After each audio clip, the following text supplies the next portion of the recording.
സംസ്ഥാന സർക്കാർ ജീവനക്കാർക്കും പെൻഷൻകാർക്കും ഒരു പ്രധാന ആശ്വാസ വാർത്തയാണ് ഇപ്പോൾ പുറത്തുവന്നിരിക്കുന്നത്. കടുത്ത സാമ്പത്തിക പ്രതിസന്ധികൾക്കിടയിലും DA അഥവാ ക്ഷാമബത്ത പ്രഖ്യാപിക്കാനാണ് സർക്കാരിൻ്റെ പുതിയ തീരുമാനം. കൂടുതൽ വിവരങ്ങൾ അറിയാം ഓൺലൈൻ മലയാളത്തിലൂടെ. അതിനു മുന്നേ ചാനലൊന്ന് സബ്സ്ക്രൈബ് ചെയ്യാൻ മറക്കല്ലേ.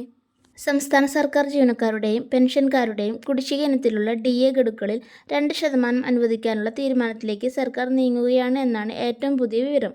ഇതുമായി ബന്ധപ്പെട്ട് ധനം വകുപ്പ് നടപടികൾ വേഗത്തിലാക്കിയതായും വരാനിരിക്കുന്ന ഓഗസ്റ്റ് മാസത്തെ ശമ്പളത്തോടൊപ്പം ഈ തുക ജീവനക്കാർക്ക് ലഭിക്കുമെന്നുമാണ് റിപ്പോർട്ടുകൾ സൂചിപ്പിക്കുന്നത്. കടുത്ത സാമ്പത്തിക നിയന്ത്രണങ്ങൾക്കിടയിലും ജീവനക്കാരുടെ ഭാഗത്തുനിന്നുള്ള കടുത്ത സമ്മർദ്ദവും ഓണക്കാലത്തെ ചിലവുകളും മുൻനിർത്തിയാണ് പുതിയ തീരുമാനം.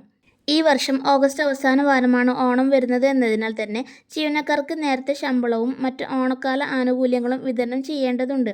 ഇതിനായുള്ള ഒരുക്കങ്ങൾ സർക്കാർ ആരംഭിച്ചു കഴിഞ്ഞു. ഓഗസ്റ്റിലെ ശമ്പള ബില്ലുകൾ നേരത്തെ റെഡിയാക്കി ഓണവിപണി സജീവമാകുന്നതിന് മുമ്പ് തന്നെ ഈ അധിക തുക ജീവനക്കാരുടെ അക്കൗണ്ടുകളിൽ എത്തിക്കാനാണ് ലക്ഷ്യമിടുന്നത്. ഇത് സംബന്ധിച്ച ഔദ്യോഗിക ഉത്തരവ് അടുത്ത ദിവസങ്ങളിൽ തന്നെ പുറത്തിറങ്ങും. കേന്ദ്ര സർക്കാർ ജീവനക്കാരുടെ DA വർധനവിനനുസരിച്ച് സംസ്ഥാന സർക്കാർ ജീവനക്കാർക്കും DA വർദ്ധിപ്പിച്ച് കൃത്യസമയത്ത് അനുവദിക്കേണ്ടതാണ്. എന്നാൽ കുറച്ചു കാലമായി കടുത്ത സാമ്പത്തിക പ്രതിസന്ധി കാരണം കേരളത്തിൽ DA ഗഡുക്കൾ അനുവദിക്കുന്നത് വൈകിയിരുന്നു. നിലവിൽ സംസ്ഥാന ജീവനക്കാർക്ക് വലിയ തോതിൽ DA കുടിശ്ശികയുണ്ട്.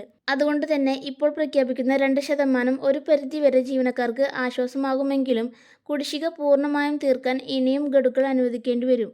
ഈ വിഷയത്തിൽ സർക്കാർ പുറത്തിറക്കുന്ന ഔദ്യോഗിക ഉത്തരവുകൾ ഏറ്റവും ആദ്യം നിങ്ങളിലേക്ക് എത്തിക്കുന്നതാണ്. അതുകൊണ്ട് തന്നെ ചാനൽ സബ്സ്ക്രൈബ് ചെയ്യാനും video like, share and comment ചെയ്യാനും മറക്കല്ലേ. Thank you for watching.